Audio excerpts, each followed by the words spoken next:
En el Día de Acción Global por el Aborto Legal y Seguro, miles de mujeres marcharon en diferentes ciudades de América Latina reclamando a los gobiernos que reconozcan su derecho a interrumpir el embarazo. Tenemos información desde Chile, donde justo hoy la Cámara de Diputados dio un paso hacia su legalización. El alto mando estadounidense dijo que Al-Qaeda podría atacar Estados Unidos el próximo año. La declaración llegó durante su defensa ante el Senado por la retirada de las tropas de Afganistán. Tenemos reporte desde Washington. La Organización Mundial de la Salud se disculpó tras la revelación de más de 80 casos de abusos sexuales por parte de su personal que atendía la emergencia de ébola en República Democrática del Congo entre 2018 y 2020.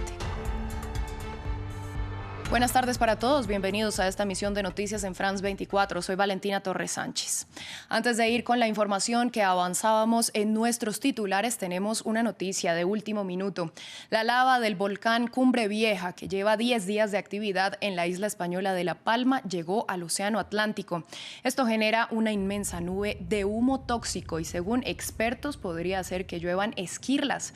Previamente, el gobierno declaró a la isla como zona de desastre y anunció un plan de ayuda para paliar los daños. Miles de mujeres marcharon en las calles de diferentes ciudades de América Latina en el Día de Acción Global por el Aborto Legal y Seguro para exigir a sus gobiernos el acceso a esta práctica. Una de las manifestaciones más multitudinarias se produjo en Santiago, la capital chilena, donde la Cámara de Diputados aprobó una inédita moción que legaliza la interrupción voluntaria hasta las 14 semanas de gestación. Sin embargo, falta que sea discutida por el Senado. Desde Santiago, nuestra corresponsal Patricia Luna nos da más detalles.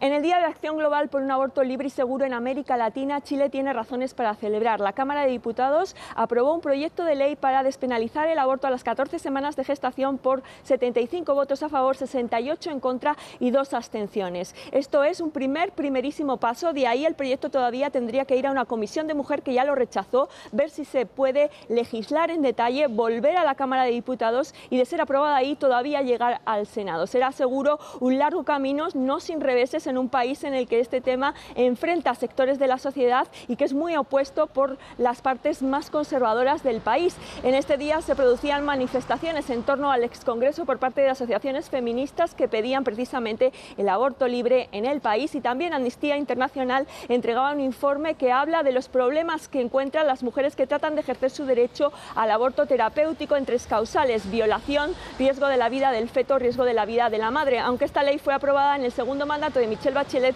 todavía son muchas las mujeres que encuentran problemas a la hora de llevarla a la práctica. En Chile se realizan entre 30.000 y 120.000 abortos, según cifras no oficiales. Varios países siguen prohibiendo totalmente la interrupción voluntaria del embarazo e incluso en algunos estados se ha dado marcha atrás, restringiendo cuando ya había sido aprobado. A continuación, revisamos algunas de las políticas más restrictivas vigentes respecto al aborto. 43 años después que su vecina Italia, el enclave de San Marino, república de fuerte tradición católica, aprobó la legalización del aborto. San Marino sigue el ejemplo de Irlanda, un país igualmente conservador que legalizó la interrupción del embarazo en 2018. Sin embargo, 3 países europeos siguen prohibiéndolo: Malta, Andorra y el Vaticano. Otros 2 microestados lo limitan solo en casos de peligro mortal para la madre o si se trata de una agresión sexual: Mónaco y Liechtenstein. Pero los derechos reproductivos ya conseguidos siguen siendo perseguidos por los sectores políticos más conservadores. En otoño de 2020, una decisión del Tribunal Constitucional polaco, controlado por los conservadores del partido Ley y Justicia, prohibió la interrupción del embarazo en casos de malformación del feto, y solo es permitido cuando es producto de una violación o si la vida de la madre corre peligro.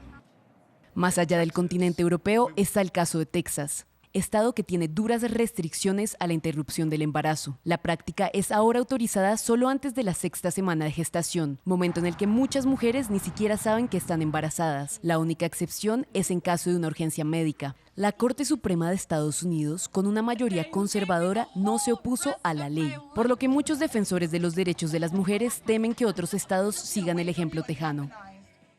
Continuamos en Haití. Las elecciones generales programadas para el 7 de noviembre fueron pospuestas para 2022 y sin una fecha definida.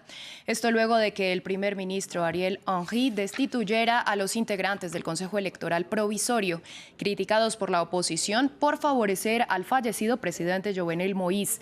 Henry prometió nombrar nuevos integrantes del órgano electoral más imparciales y realizar elecciones tras una revisión constitucional en los primeros meses del próximo año. Vamos a Estados Unidos, donde el mando militar testificó ante el Comité de Servicios Armados del Senado por la retirada de las tropas de Afganistán. El secretario de Defensa, Lloyd Austin, defendió la forma en que se dio la salida de los militares y añadió que no conocían el nivel de corrupción dentro de los altos mandos de las fuerzas afganas. Los republicanos acusan a la administración Biden de incompetencia para conducir la retirada de 17 días. La mayoría de los demócratas afirman que la salida apresurada se debe a la negociación del expresidente Trump con los talibanes en los acuerdos de Doha. Ayudamos a construir el Estado, señor presidente, pero no pudimos forjar una nación. El hecho de que el ejército afgano que nosotros y nuestros socios entrenamos simplemente se desvaneció, en muchos casos sin disparar un solo tiro, nos tomó a todos por sorpresa y sería deshonesto afirmar lo contrario. Necesitamos considerar algunas verdades incómodas. No comprendemos completamente la profundidad de la corrupción y el liderazgo deficiente en los rangos superiores. Desde Washington, nuestro corresponsal Cristóbal Vázquez nos dio más detalles de la comparecencia en la que los altos mandos militares además advirtieron que Al-Qaeda podría atacar a Estados Unidos en 2022. Mark Milley dijo en el Comité de Servicios Armados del Senado que solo hubo consenso sobre el retiro de las tropas de Afganistán 10 días después de que Kabul cayera en manos del Talibán. Es decir, que tanto Milley como el general del Comando Central Kenneth McKenzie consideraron la opción de quedarse y pelear contra los talibanes tras la caída de Kabul.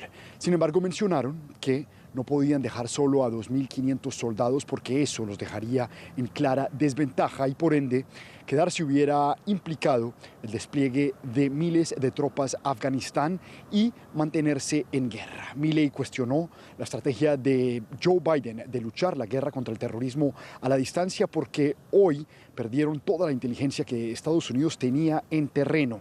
Milley dijo además que para poder seguir haciendo ataques aéreos tenía que considerar hacerlo a través de aliados como Rusia y Pakistán. Frente a la polémica sobre sus conversaciones con China, el general Milley reveló que ha compartido información sobre Trump a 3 autores de libros recientes y aclaró que tenía el visto bueno de asesores del expresidente para hablar con los chinos. Mañana volverán al Congreso Mark Milley, Kenneth McKenzie y el secretario de Defensa Lloyd Austin para esta vez testificar ante el Comité de Servicios Armados, pero de la Cámara de Representantes. En otras noticias, una comisión encargada por la Organización Mundial de la Salud reveló que más de 80 mujeres fueron abusadas sexualmente durante la emergencia de ébola en la República Democrática del Congo. Los hechos se produjeron entre 2018 y 2020 y 21 de los 83 perpetradores pertenecían a la OMS. Los altos mandos de la organización se declararon horrorizados por los hallazgos. Luis Muñoz tiene los detalles. Estaban para ayudar, pero aprovecharon la confianza para abusar. Una comisión independiente encargada por la Organización Mundial de la Salud detectó 83 presuntos perpetradores de abuso sexual entre 2018 y 2020. Los hechos ocurrieron durante la respuesta de la Agencia de la Salud de la ONU a un brote de ébola en la República Democrática del Congo. 21 de los implicados eran trabajadores de la OMS, 4 todavía trabajaban para el organismo. Lo siento. Lamento lo que hicieron las personas empleadas en la OMS para servir y proteger. Lamento el sufrimiento continuo que esos hechos han causado.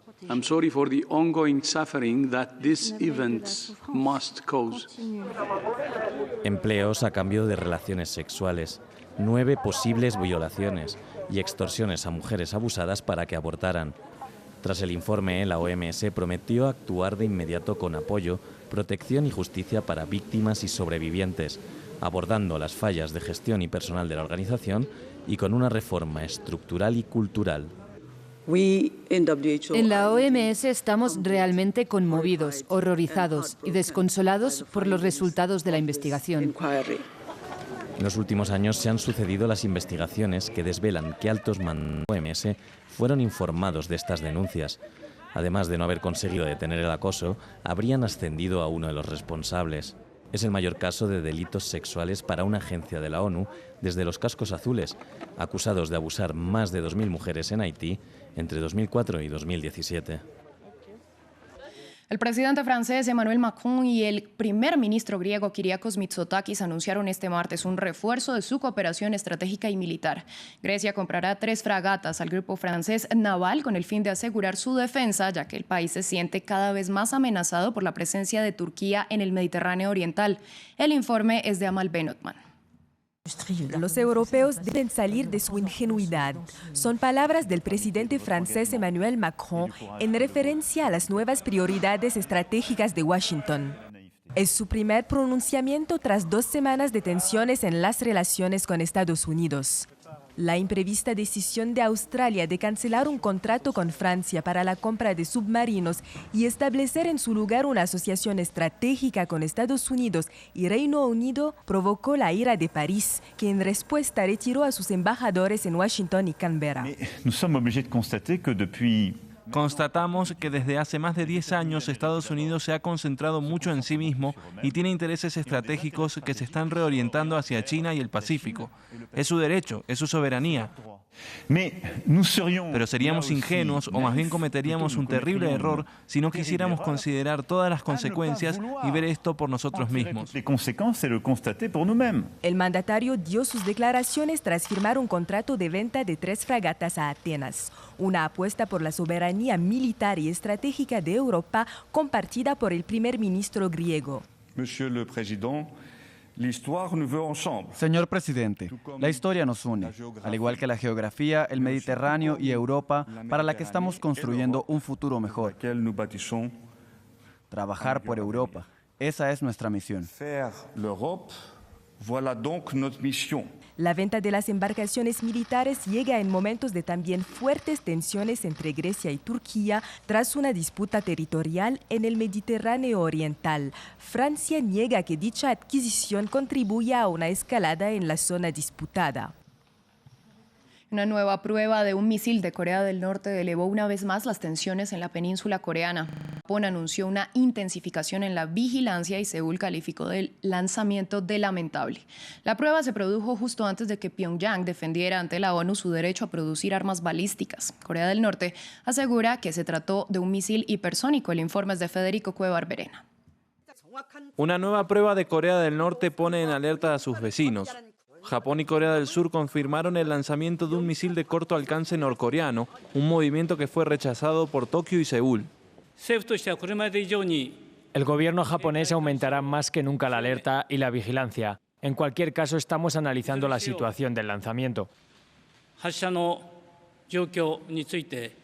Creemos que el lanzamiento del misil es lamentable en un momento en el que necesitamos estabilizar urgentemente la situación en la península de Corea. Francia se sumó al repudio y afirmó que los repetidos lanzamientos socavan la paz y la seguridad regional e internacional. Las condenas también llegaron desde Washington y Londres. Y es que esta es la tercera prueba de misiles en menos de un mes, en medio de mensajes encontrados de Pyongyang, que a la vez se ha mostrado abierto al diálogo con Seúl. Justo antes del lanzamiento, el enviado de Corea del Norte defendió el derecho de su país a contar con armas para protegerse de las hostilidades de Estados Unidos, pese a la prohibición vigente de la ONU. Dado que la alianza militar entre Estados Unidos y Corea del Sur aumenta las amenazas militares contra Corea del Norte, nadie puede negar el derecho legítimo a la autodefensa para desarrollar, probar, fabricar y comprar los sistemas de armas equivalentes a los que poseen ellos. El presidente surcoreano Moon Jae-in repitió días atrás ante la ONU los llamados a poner fin formalmente a la guerra de Corea. El conflicto terminó en 1950 con un armisticio, por lo que las dos Coreas siguen técnicamente en guerra. Para avanzar en ese sentido, Pyongyang exige que Washington abandone los ejercicios militares con Seúl y retire todas las armas existentes en y alrededor de la península. Llegamos así al final de esta emisión de noticias. A ustedes gracias por su sintonía. Recuerden que pueden ampliar toda la información en france24.com.